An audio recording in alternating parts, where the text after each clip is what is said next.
Another topic I want to get into. People say that you mix breeds, you mix dogs, mix bulldogs into the American Bully. I want you to get into that and talk about did you own other breeds besides the American Bully? All right, I'm gonna tell you something. For many years, no. Just to start off, no. I've never mixed a breed. That's not ever a concept that I personally had. Never was something that we didn't make this breed thinking like we're making a new breed.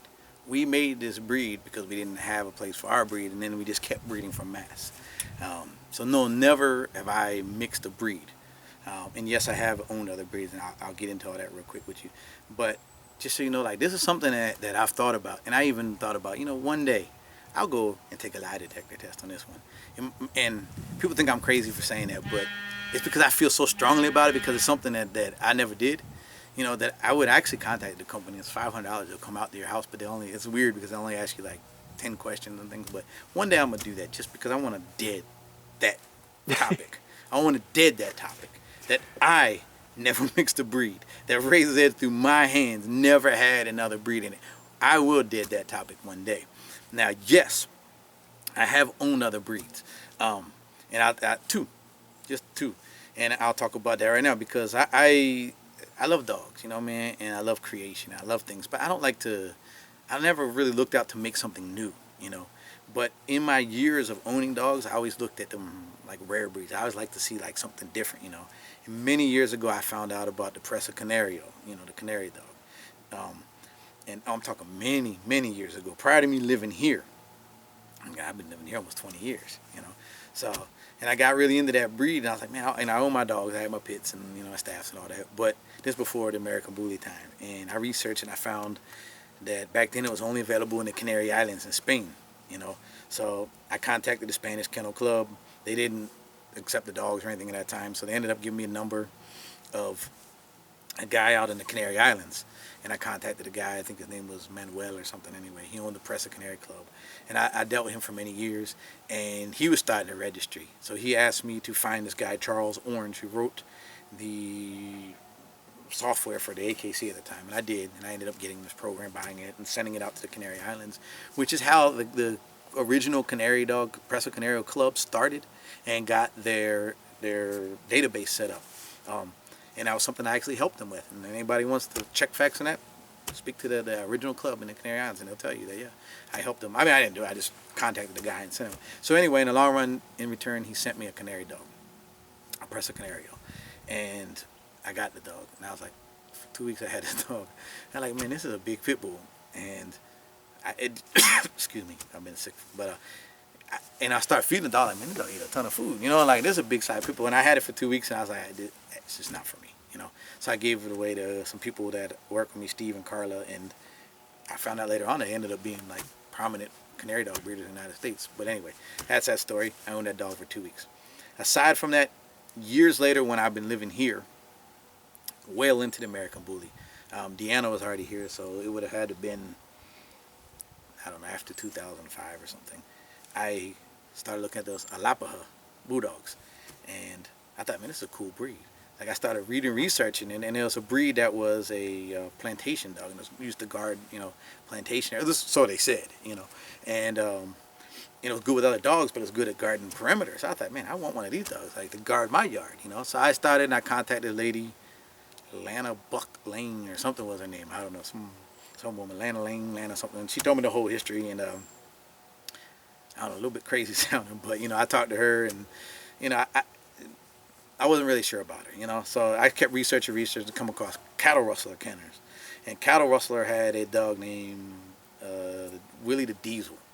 It was a bad looking dog, man. I said, this is a good looking dog, Willie looked nice. So I contacted him and I started learning about it. And then he had a female named Panda that looked really nice, So I said, I'm gonna get into that, I want to buy it. So I ended up, he was repeating the breeding of what created Panda, Willie, and I forget the female's name. And I bought one.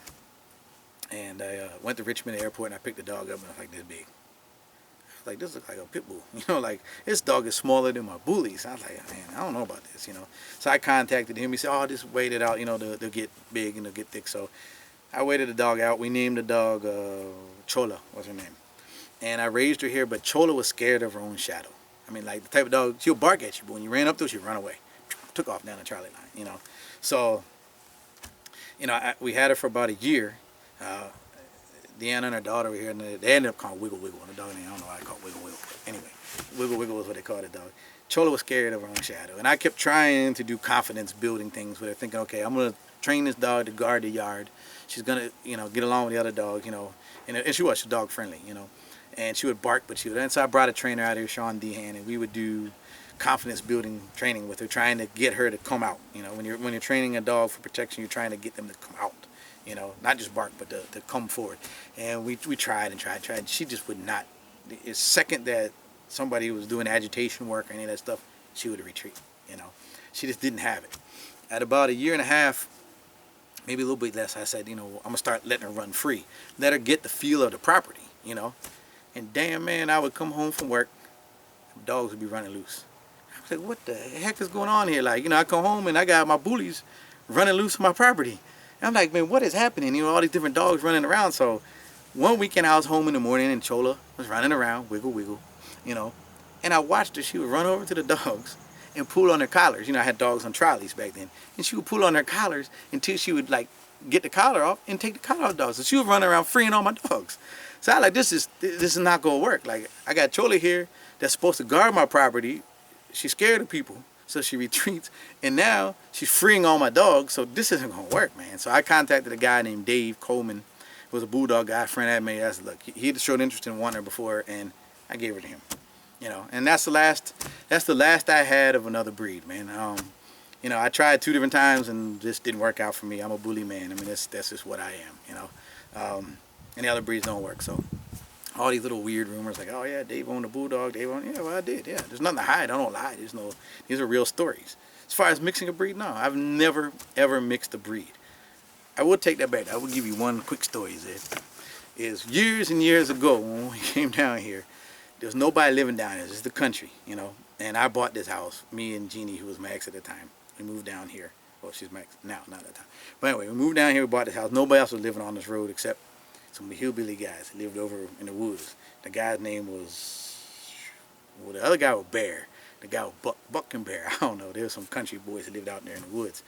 And they bred hybrid wolves. It's just us and them living here. And I had dogs in the kennels, you know, all the time back then. And, you know, one day I came home and Knuckles was sitting on the porch. I'm like, man, how the hell did Knuckles get out of his pen? But he did, he got out of his pen, you know. He was just sitting on the porch, he didn't go anywhere. So at that point I was like, oh, you know, I got good dogs. My dogs don't leave the property. So I started to trust my dogs. Anyway, about 2 months later, maybe a little bit longer, Buck comes up my driveway. He's like, man, Dave, I think your dog bred my dog. I'm like, nah, man, my dog wouldn't breed your dog. Man, what are you talking about? My dog, you know, my dog stayed penned up, you know. I was like, no, man, I think it was your dog bred my dog. So I walk over to Buck's house to see these hybrid wolves, you know, and here go Buck, and he's reaching down into this box to pull out these puppies, and he was like, man, there's no way my dog bred these. And I forgot about the time that Knuckles was sitting on the stairs, you know, I didn't think about that. And I said, man, why do you think they said? This is why. And he reaches down the box, and he pulls out a damn piebald wolf. And I said, oh, man, I don't know how the dog, you know, Knuckles had little piebald patches, and he pulled out a wolf with like little gray and white piebald patches. I said, oh, man, my bad, man, I guess my dog must have bred your dog. But, so, yeah, that's the only time I've ever mixed breeds, man. And it wasn't me. Knuckles did that on his own, so. Yeah. But that's a true story, and that really did happen. So yeah, Knuckles is somewhere in a hybrid wolf mix somewhere out here in Pennsylvania, you know. You know what one of the other talks is about Cairo. Cairo, That people don't believe that he ran off. I know you got to talk about this again, man. We go ahead. You know what? I've told you the real story. The thing is, like, people bring these conspiracy. There's some weird people out here, Zeb. In all honesty, do people ever just sit back sometimes and think, like, when you hear these things, like, these are some really strange people. Like, really, really, really weird people in our world. This world that we live in is kind of strange because to us, we're just normal people. But we've lived in a type of situation where we've almost kind of lived like a celebrity status at certain times. I mean, there are times in this where we were like celebrities. There's times in this where freaking artists all knew me, you know, rappers and entertainers, and like I could walk into clubs and VIP sections, and it's like we've done a lot in the limelight to where a lot of us original faces, like we have been in like a celebrity status. So you get these weird kind of stalkers kind of people, man, and that's just what it is. And you get weird people that say weird things, for real, really weird stuff. So I don't know how some people can't just sometimes sit back like, man, this is weird. Okay, first of all, time. People say like weird things happen in Cairo. Timing doesn't even add up to the things they say. When we lost Cairo, I was still with Jeannie. Me and Jeannie she was my partner. We could talk about her too later on if you want, because she was in the central part of Razor's Edge for a period of time. But when we lost Cairo, Cairo was here. Tootsie was here. Cruz had shipped Tootsie out to breed to Cairo. We had him in the pen. We put him in the pen. Tootsie, unfortunately, the dog that would take the padlock out. You had to lock the padlock on Tootsie. If you didn't, she popped the padlocks out. And that night, we didn't. Woke up in the morning, they were both gone. I searched all morning for them. No trace. Went to work. Jeannie came home early from work. She searched, ended up calling me at work. Found Tootsie. She was back, all scratched up. She'd been out there. Never found Cairo. Contrary to any drama, rumors, whatever, me and her weren't on the outs at that particular time. We were still in a good relationship. There was no me going one way, her going another way thing happening. This was still early on. And we went through hell. To be honest with you, Cairo to me was the production that made me feel as a breeder I reached my goal. Like when Cairo was that dog. Really was. At that particular time, he wasn't an American bully, which is another thing we should talk about, of when dogs became American bullies and what dogs were pit bulls. Cairo was a pit bull, but he was my vision of what it should have been. That was when Cairo was made. That was it. I didn't even have the desire. Like that. Once Cairo was lost, it took away my, like it took away from me. Mm-hmm. Man. Like it hurt me in a different kind of a way, and it kind of like made me not want to do it anymore. I even tried a few generations after to reproduce him, and I couldn't reproduce him. He was a one of a kind, but he was once that dog that was like, this is what Razor's Edge is. This is what we wanted the Razor's Edge and Pit Bull Terrier to be, And it hurt a lot of us. It hurt Jeannie. People don't understand. There's many nights that he had a stump out here. There's like a famous stump on the trial. They always took pictures. He would always post up on the stump, and that's right here behind me. The stump's gone many years ago. But afterwards, there's nights that she sat out there crying, just sitting out there on his stump crying, had pictures in both of our car windows of him. We put out a $10,000 reward for the dog. I had the most crazy calls from this weird old people, like, telling me, people chasing back then $10,000 in this area was a lot of money, man. We tried everything, and I never really got a lead. I even got to where animal control got involved with me, and they were sending me addresses of dog thieves, local dog thieves. And to be honest with you, I think they were making me do the dirty work for them. But I would go literally kick people's doors in. It's like, it's no secret. Like I went to jail one night because we went to a house of a known dog thief that supposedly there was rumor that he had Cairo, and sure enough, I kicked the door in, and we went in with guns and everything blazing, because, I'm not going to let somebody steal the dog, or whatever the case may be, every crazy concept went through my head back then, and I was, people that know me back then, which you'll get a chance to talk to some, because I think a lot of old school guys that come by here today, but they'll tell you I was literally like whacked out during that time. It was about 6 months of my life that all I was consumed with was finding my dog. That's all I was consumed with. Jeannie and me both consumed with it. Like it literally, I couldn't think straight. I couldn't do anything straight. I didn't breed anymore. I didn't want to do dog stuff no more. Every night I was out with a couple guys going through people's yards and looking through houses and doing everything we could do to try to find the dog. I took things as far as I even took Tootsie on a 4-wheeler through the woods to try to see if she could lead me in a direction that maybe they could have gone, or like we tried everything you could possibly think of. And the truth of the matter is I never got a viable lead. Nothing ever panned out. There was never anybody that really said there was a trail that this dog had gone here, or the dog was stolen, or the dog was whatever the case may be. There was never anything that was viable that, we got crazy people calling for these crazy rewards and weird old people saying crazy things and animal control sending me here and there to all these different places. And these are facts. These are true things that really happened. And there's true people that were here during that time that can tell you I lost my mind. That can tell you Jeannie lost her mind. That can tell you all these things true. That you can call Spotsylvania Animal Control and ask for Richard Samuels, who's the head of Spotsylvania Animal Control. He'll tell you the stuff that I went through, to try to find my dog. He'll tell you about me going to jail because of the stuff we did to try to find the dog. So anybody to make up something years later is mental, ridiculous, and it's disrespectful, because that really hurt me. That really hurt Jeannie. It hurt Razor's Edge, and it took a lot from me. And it made me really not want to breed anymore, for real. That was one of the low points of my life, And the timing, I've heard these rumors, and like it's just weird. The guy's in a basement, and he's this way, and I took the dog because I didn't want her to get the dog, and these are crazy things. And I will talk to you about my situation with Jeannie afterwards, because any thought of saying I took something because I didn't want her to have it is ridiculous, and I'll get into that, why it's ridiculous. Yeah, I was going to lead into that. Yeah, we'll get to that stuff. So, no, I mean, I would have, Jeannie loved that dog. That dog had an unbelievable bond with her. Unbelievable, unbreakable bond. I'm not somebody, and if you really know me, I'm not somebody interested in tearing down something like that, So it's sad, man, and it was sad, and we don't know what happened. I mean, even me now looking back, I mean, I look at it like, yeah, Tootsie was in heat, so Cairo wouldn't have left her side. Why would he leave a female in heat?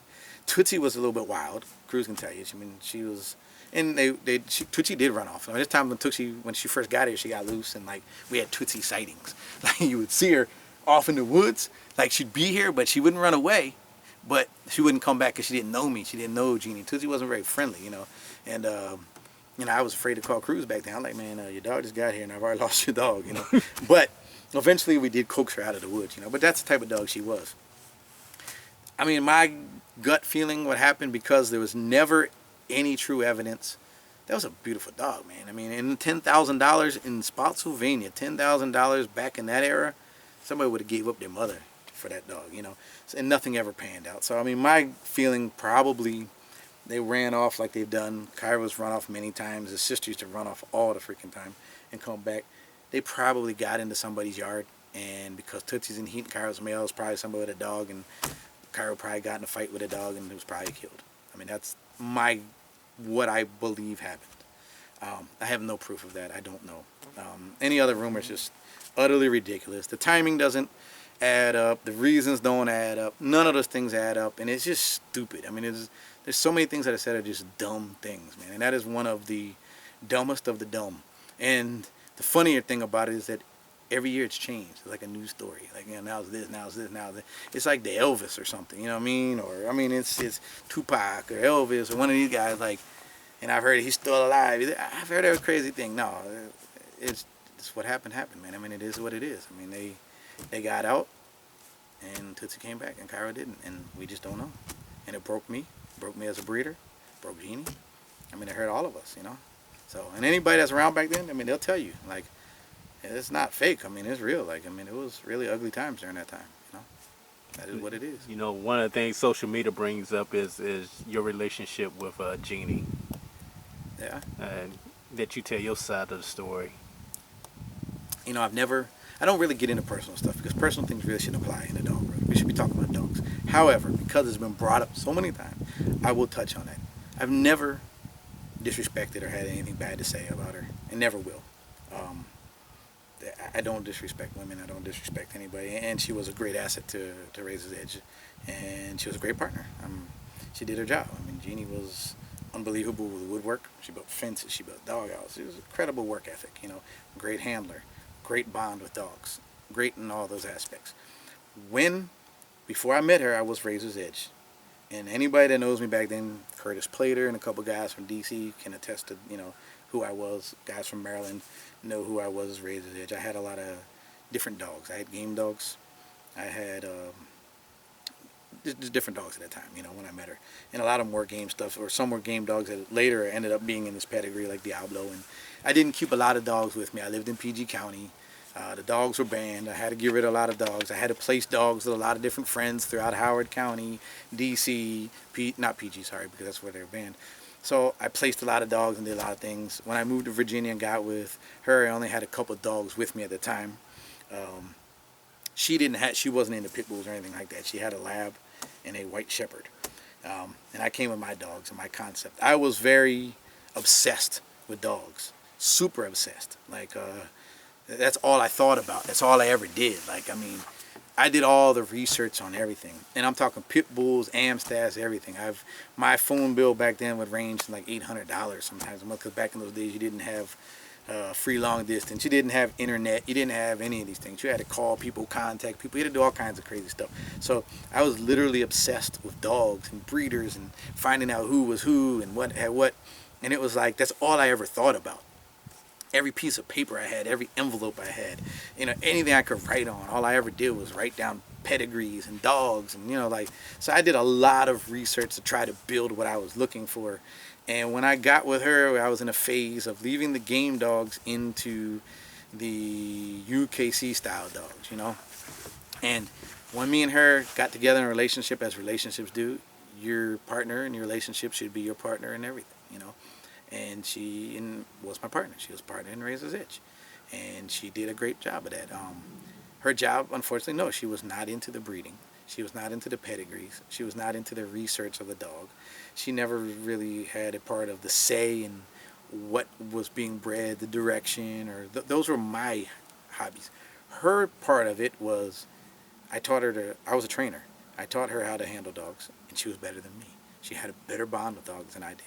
She was a natural. I mean, she was a natural at handling and interacting with dogs, and she had a great relationship with dogs. She was better at the veterinary stuff than I was, better at the whelping, better at those type of things. I mean, she brought a lot of skills and a lot of things to the table for Razor's Edge. So she was an essential partner in Razor's Edge for many years.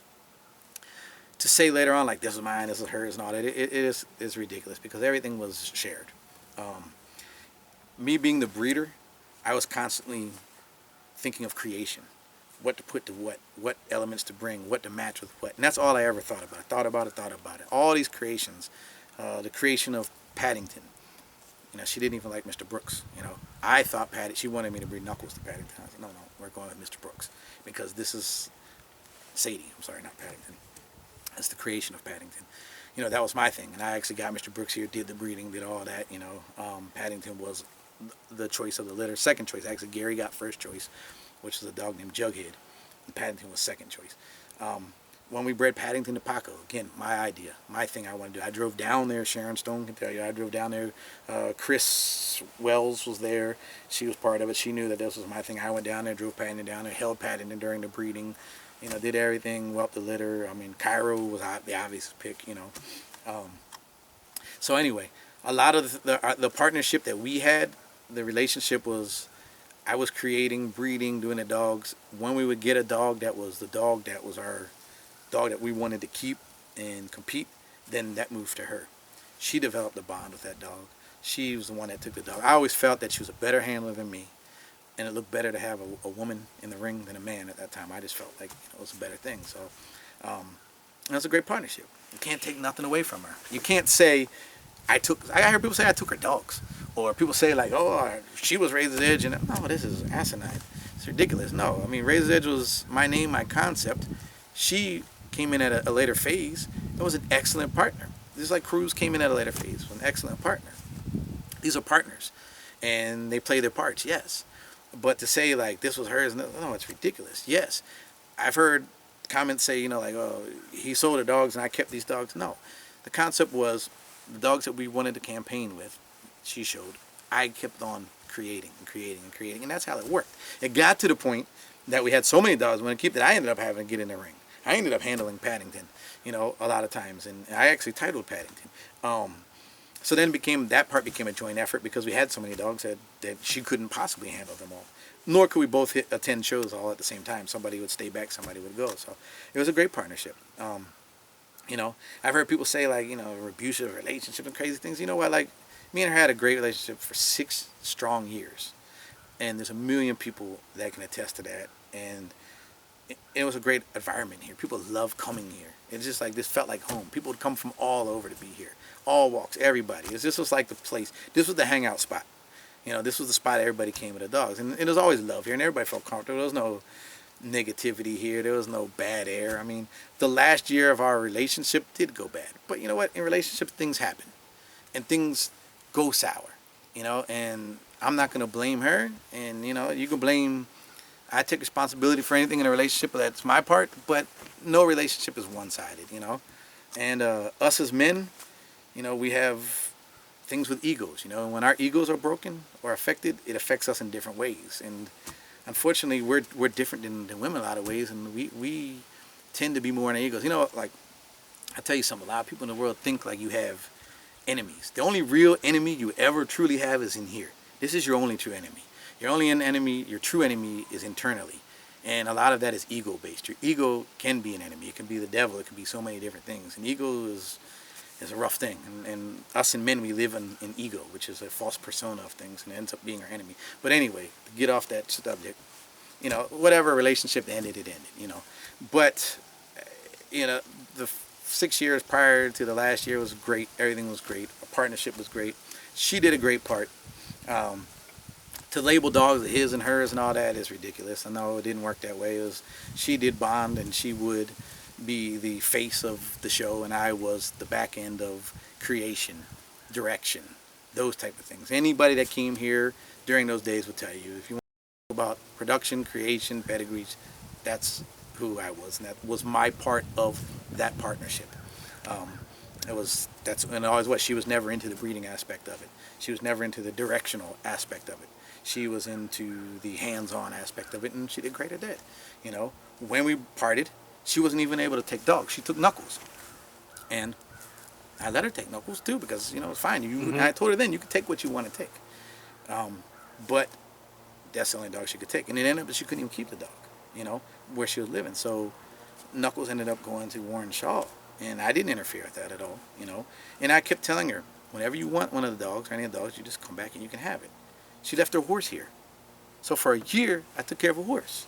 You know, so this concept of I stole things, it is ridiculous. No, there's an open-end door. When she finally was able to have a dog, she came back to me and wanted something, and Cruz had bred. Cruz had those Cairo dogs, you know, and she wanted something. And I talked to Cruz and got him to give her a pick puppy out of that Cairo breeding with Tootsie. And she ended up getting a dog named Noble. And I aided in that. And I always told her, if you want Paddington, any of the dogs you can. But she wasn't able to take dogs. And it wasn't going to stop me from being Razor's Edge and continuing on, because a partnership and a relationship separates. It doesn't stop me from continuing on what I was doing. So, and this thing about stealing and is utterly ridiculous. I mean, anybody that was around can tell you, like, man, I kept the horse here for a year. Deanna will tell you. Deanna and her daughter moved out here from California. They didn't know nothing about horses or anything. And I remember days she'd call me at work like, the horse is kicking at the door and the goat's tearing up your landscape. And I'm on the phone like, what? And it's like, you know, like episode out of Green Acres or something, you know? And like, you know, we took care of Bonnie, and none of us knew about it. And I took care of that horse for a year, giving that horse hay and doing all the things. He waited on a stinky farrier guy to come and clean the hooves, and at 7 in the morning, I mean, I did things to help continue on her stuff until she got established. And later on, she did get her horse.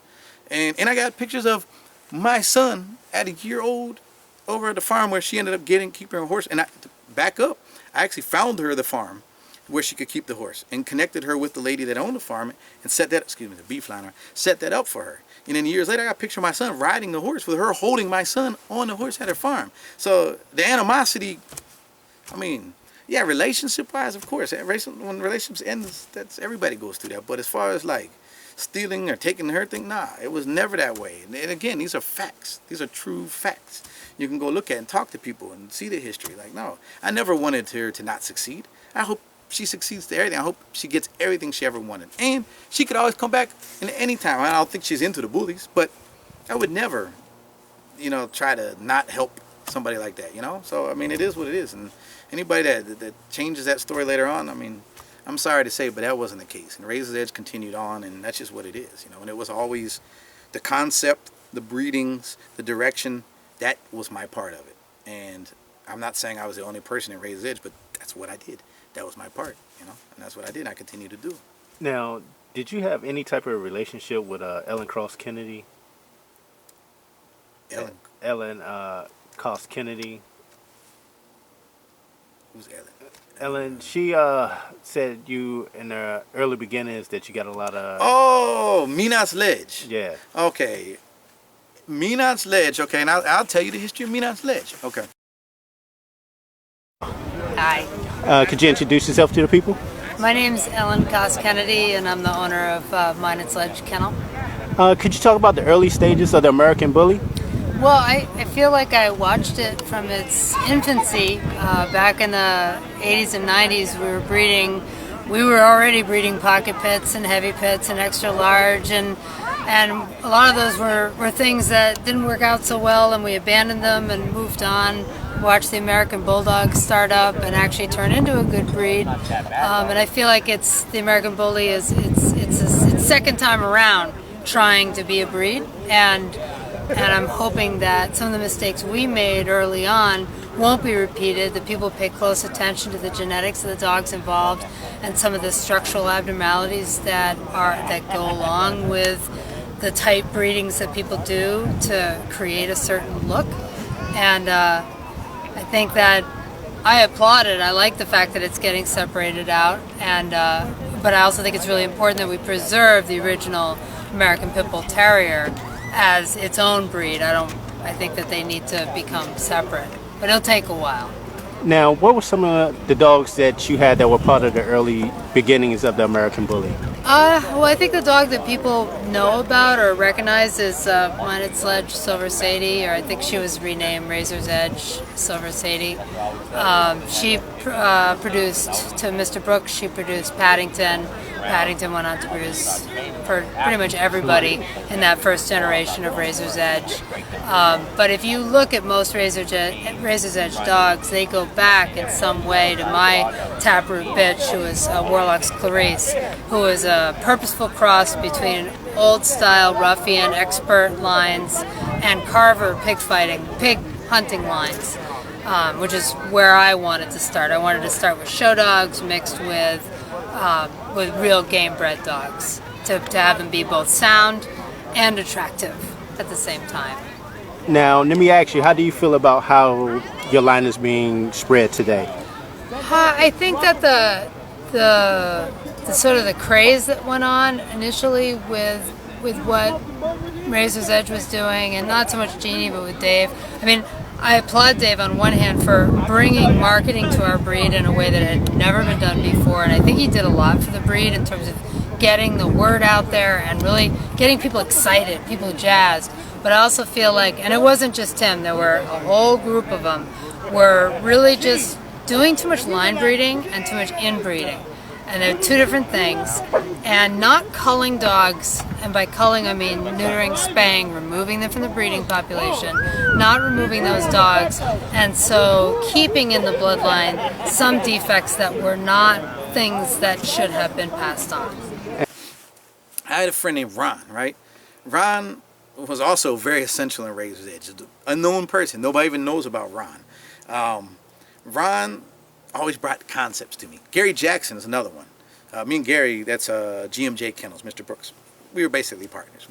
That's all we ever did was bounce ideas back and forth, back and forth, dogs back and forth, ideas. Me and Gary, Gary's essential in Razor's Edge too, because me and him were just, that was my, other go-to guy. But Ron would always come to me with dogs. Ron was like, man, he was like the dog finder. You know what I mean? Like, all of a sudden he'd come like, look what I found. I found it. He's the one that introduced me to Kimar Kennels. He's the one that actually got the dog Max. Razor's Edge Max was an early am staff of Razor's Edge. That he's the one that actually got Max, Ron was always boom, boom, boom, finding these things. So Ron gave me the information on Minot's Ledge because we were looking for a blue female at the time. I was looking for something blue, And I'd been all around looking at all these dogs, and everywhere I went, I couldn't find consistency.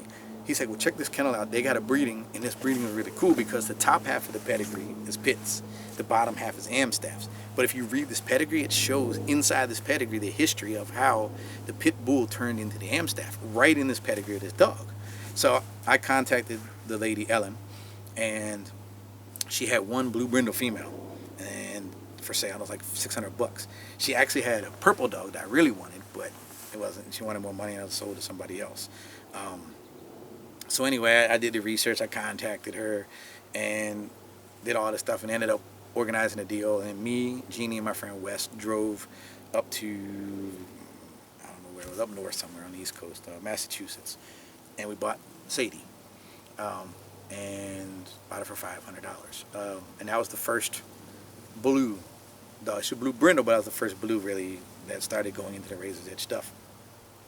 Really didn't have any interest in breeding her, and she really didn't look like exactly what we wanted, but she was one of the original Razor's Edge dogs in the background of everything. And the first dog that Jeannie had a bond with, and that was a dog that I wanted Jeannie to have for her first bit because she hadn't had one yet, and she did. She bonded well, and they were inseparable. So yeah, in essence, that really was. It was Razor's Edge, bought Razor's Edge name, everything, but that was her first dog, and to be honest with you, I really had no more connection with Alan Koss after that. I've seen Alan Koss a few times at shows, the UKC shows after that. Sadie had a brother named Medic, a big beefy dog, like big sloppy beefy dog. Kind of looked like a bully of today. He should. I don't know if you can find the history on that dog, but it was Minot's Ledge Medic.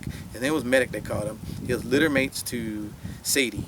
I don't know the whole paper name, but you'd be surprised if you see him today. You'd be like, damn, that looks like a bully of today. And that was Sadie's litter mate brother. She had a litter mate sister named Kinky, or half sister named Kinky, who had a kink tail. So people want to know about the king tail gene? There's an ancestor right there. Check it out. Minot's Ledge Kinky. I don't know what her paper name was. Half sister to Sadie that had a king tail. Anyway, I didn't have a lot of dealing with her. I mean, other than buying that dog, other than seeing her a few times at shows, that's it. I don't really know much more about her. I mean, I only ever really interacted with her at one time when I bought Sadie from her, and that's it. Yeah, the only reason I brought her up because talk about the philosophy issues as far as breeding.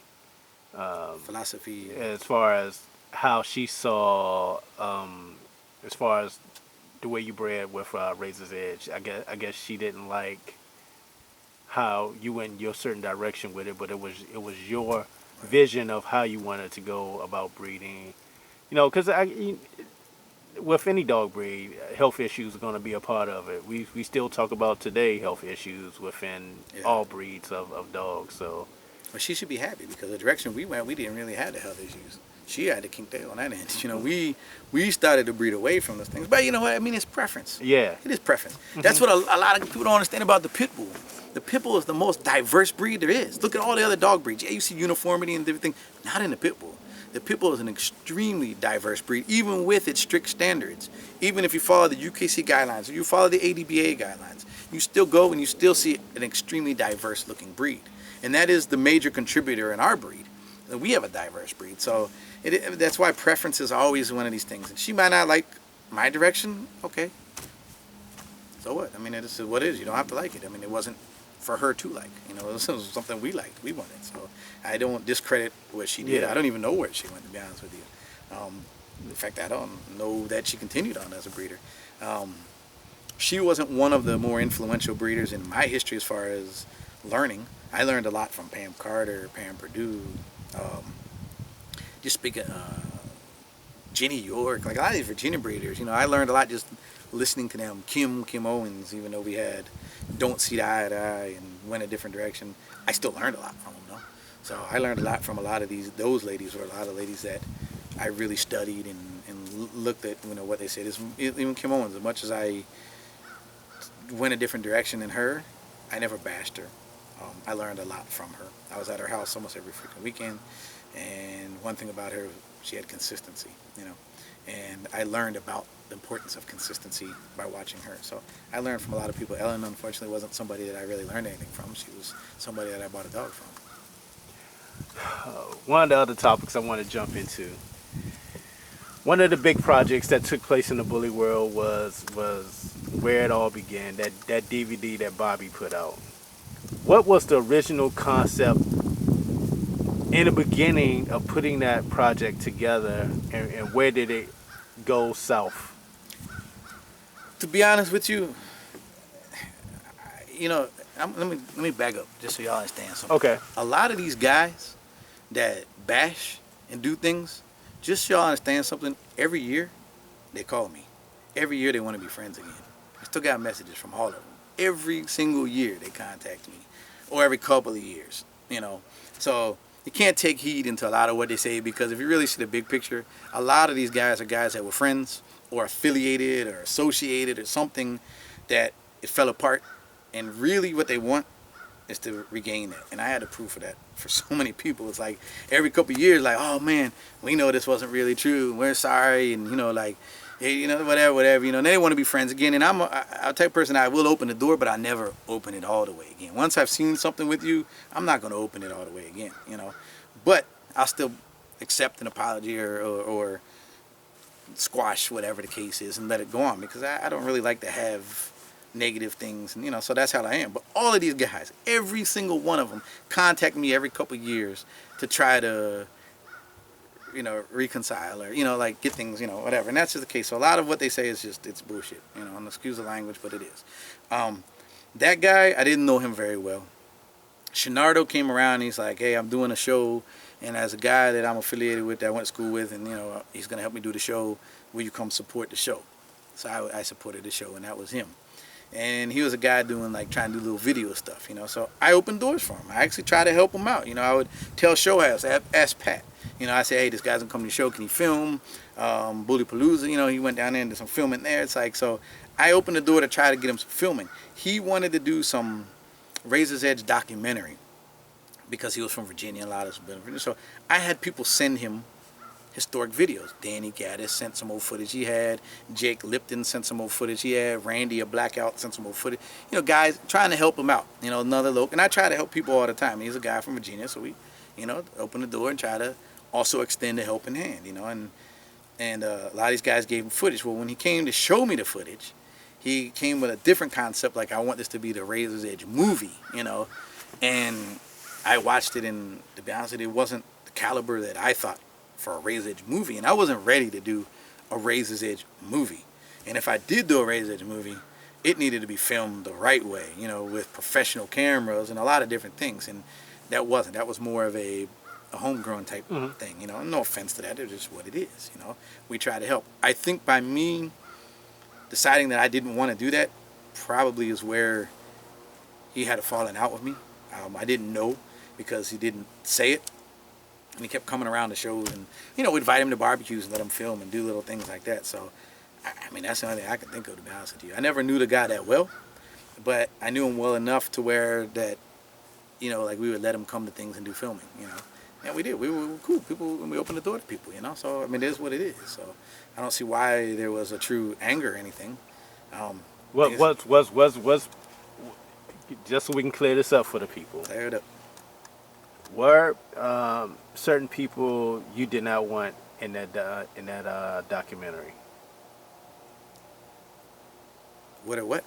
Were there certain people that you people I didn't want in a documentary? Yes. To be honest with you, I told him about Kimar because Kim has got, no, there weren't people that I didn't want in it, but her is bad because, and I could tell you the Kimar story, because Kim hated our community. And she hated the way it is. So her version of what was going to be said was negative to all of us. And I didn't feel like she's somebody that really should have been on something like that because she wasn't going to be a positive person for that. But no, I didn't really get it. To be honest with you, I didn't really know all about, you know, what it was. And then when he was trying to take it further to be a movie, it just wasn't the caliber for that. So I don't know offhand if like there's any like don't do this, but I'm sure if anybody asked my opinion, I would have said don't include the negative stuff. Because there's always going to be negativity. And when you're trying to push something and get something going, you don't want the negative. And there's always going to be people that are left behind. There's always going to be people that tried something and didn't succeed. Or they were partners or part of something at some point in time and that thing moved on and they didn't move on with it. So you're always going to have that element of hate behind things that ended up being successful and people that had somewhere along the way in it that didn't continue with it. Those people are always going to have some animosity because they were part of something that ended up being something and they didn't follow it through and they didn't go that direction. So there's always that. So I'm sure if anybody ever asked my opinion like that, I'm sure I would have said don't involve the negative stuff because that's how I believe. Like, hey man, when you're pushing, we're trying to do something positive. And anybody that's trying to cut it down, you know, don't mess with that. You should mess with somebody that's trying to cut you down. Because I think that release was at the 20-year anniversary down in Florida. Yeah, what was the I let him come response to the for show. that? Yeah. I never heard no response. Once I saw like there was some negative stuff and tried to flip some things around, I did away with it. I didn't even want to deal with stuff like that. When somebody shows me that their intention is anti something, then I really want to deal with them. You know, I really don't want to deal with people like that. You know, and when you're coming against me or something like that, I don't want to deal with you. You know, this isn't something that is done for career. This isn't something that there's been times of ego when we talked about ego, but that wasn't the purpose of this, you know? So it's like, I don't want to deal with people like that. And you get people who go off of weird things. And when you cut people out and you stop talking to people and you shut the door, people get mad, man.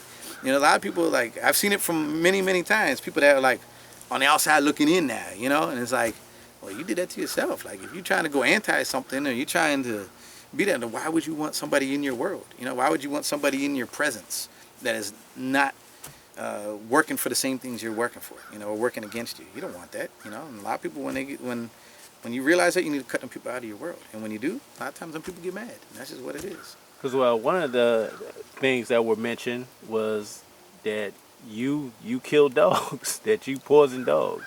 Yeah, that I Talk killed talk dog. about that. Let's talk about that Yeah, because 'cause that's a big thing though to that put is an the accusation most on somebody to say they killed dogs. that's a actually there's a crime to accuse somebody of that.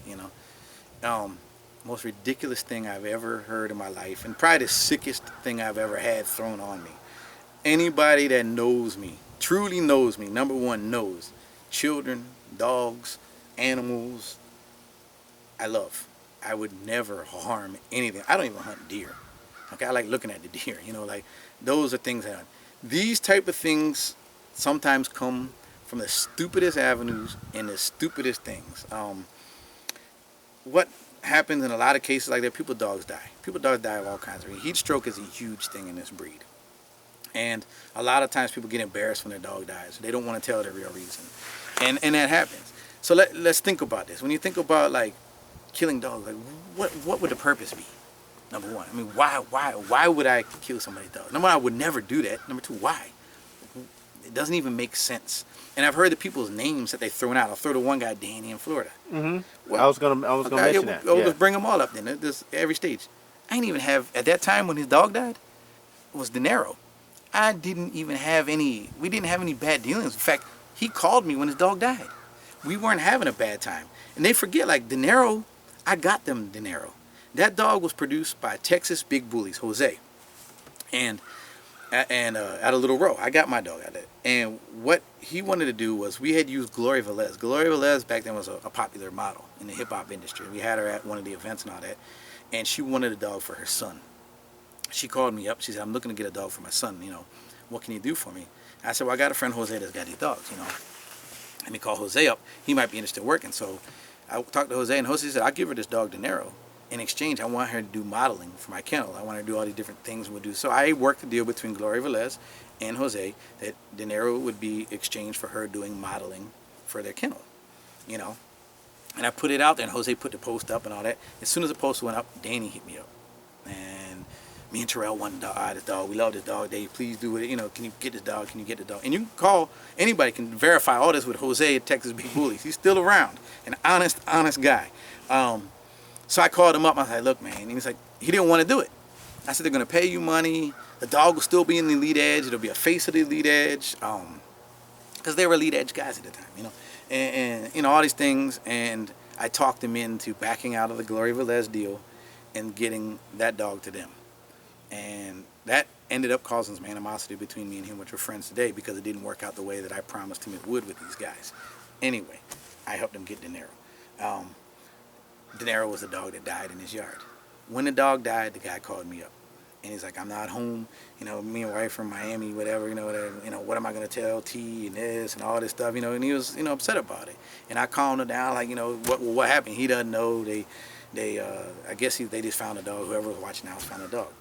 Well, to back up, a couple months before that, we were at his house. We had a show in Florida that him and Gary threw, and it didn't work out well. They didn't get the permits, and they ended up getting shut down. We were at his house, and we told him that day, at his house in Florida, "Man, you got to do something different with your dogs. When it gets hot, they're going to die. You don't have the proper shading. You don't have anything to cool these dogs off. They're going to die." I said this, and he knows that. And there's a bunch of us there that told him that. Lou can attest to that. He was there that day, And sure enough, come heat of summer, a dog dies. Then he calls me, and I talk him down. Me and him didn't have bad feelings. We didn't have a bad vibe at that time. There was no reason, And at his house were other dogs, some dogs that I placed there, dog that other friends had there. Like, it's like a week later, more dogs died. And same scenario. And he calls me up still. And then he's worried about another guy. Apparently he has beef with another guy in Florida named Danny, another Danny at the time. And I'm telling him on the phone, "No, I don't think he would have did anything to the dogs. I think it's the heat, man. It's the heat." Like, it's like, "Yeah, but the dog was foaming out the mouth." That's what happens when they die, So all that I killed dogs and all that stuff didn't even come into play at that time, because it wasn't even something that would have been thought at that moment, because me and him weren't even on bad. We didn't have, like, he left the Elite Edge, but we had already been talking again. We were already cool again. Like, there was no animosity towards him. So, I don't know. I mean, I think that situation like that, the dogs died of heat stroke, Come on, man. This is the stupidest rumor of all times.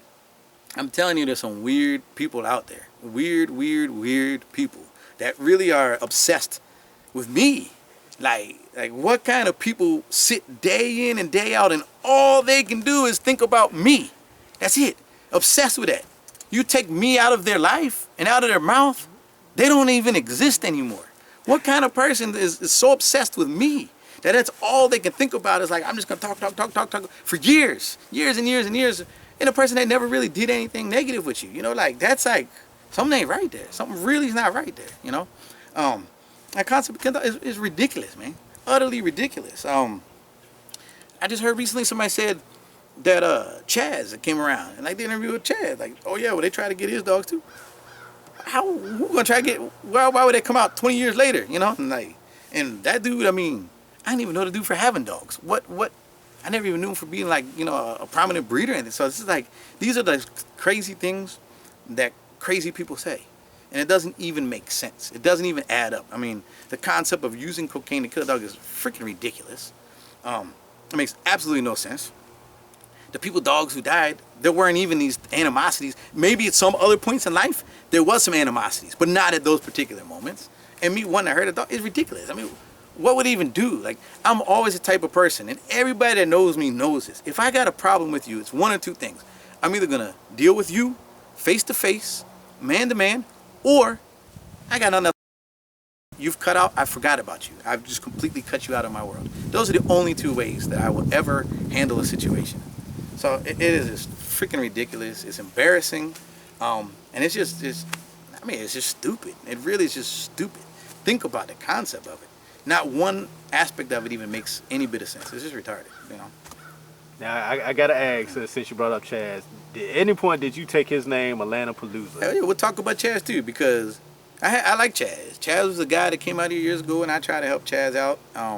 I like the guy, and everybody knows. If you want to see it, you can see the old flyers. The Razor's Edge first show, Back to the Bullies. The original name was Bully Palooza. First we started out Pitbull Palooza. Then we decided that was too harsh. Said Bully Palooza. Andreas Silvacci, Abkc, knows this to be true because he made the flyers. You know? And that was, then we ended up saying, you know what, we're just going to call it Back to the Bullies, a Bully Palooza. And that's what we ended up running with in the end. When Chaz decided to have a show in Atlanta, and Leonard Evans is the person that you can speak to about this because he can give you the whole story about this. Nobody would show. You know, like he couldn't sell the booze, nothing was happening. He came to me about the show and said, you know, I said, I got a name that I didn't really fully use. If you want to use a name, Bully Palooza, go ahead and use that name. And he did. And that show, Bully Palooza, started out, nobody was buying booths, nobody was doing anything. He had a group called The Franchise at the time, you know. And he got with us, Lead Edge, can you all help us? Because, you know, back then the Lead Edge board is what the bully community only existed in the Lead Edge board. That's where this bully community, there was no Facebook, none of these other things. That's where this community existed. So, you know, within that, we decided to help him. Leonard Evans, who's now with WBA, helped him out and said, look, I'll promote it, because he was the Lead Edge president at that time, I guess. I don't know, manager is what he was. And he started promoting it everywhere. And that show sold out, you know, and then we really helped him out. And that show was completely supported by Atomic Dog, Abkc, Elite Edge. If you went to those shows, all the banners around it were always Atomic Dog, Abkc. We brought everything to the table, stages. We did everything we could possibly do to turn that show out.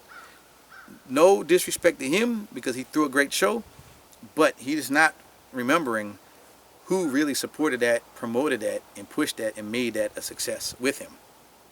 And the truth was in the pudding the year that he decided not to use Abkc and to go, because he bought into BBCR, which was a Shorty Bull registry that we gave the platform to as Abkc, just so people know the history of this.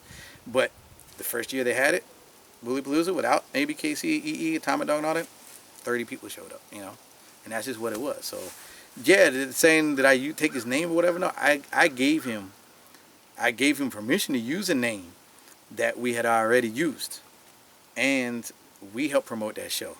So a lot of people think like, oh, Dave's dirty, cutthroat or whatever. You know what? In business, sometimes you got to be cutthroat in business, because my thing is we're trying to keep a community together. We worked hard to build a community in a lot of things, and if I'm there giving you all I got, everything I got, giving you, helping you with name, helping you support, making all the entities that I'm involved in support this, invest in this, do this, everything we have, and then you turn around and decide like, hey, well, I've used you all. I'm done with your help and all that. Of course, you got to be somewhat cutthroat at that point in time because, like, damn, everything we've done and invested in and all this stuff that we brought to the table, then you just walk away like, man, we helped build it. Of course, you're gonna try to gather back all the stuff that you did and make it work. I mean, that's just business smart, man. You know, and if you're not business smart, then you shouldn't even be in business. That's just what it is.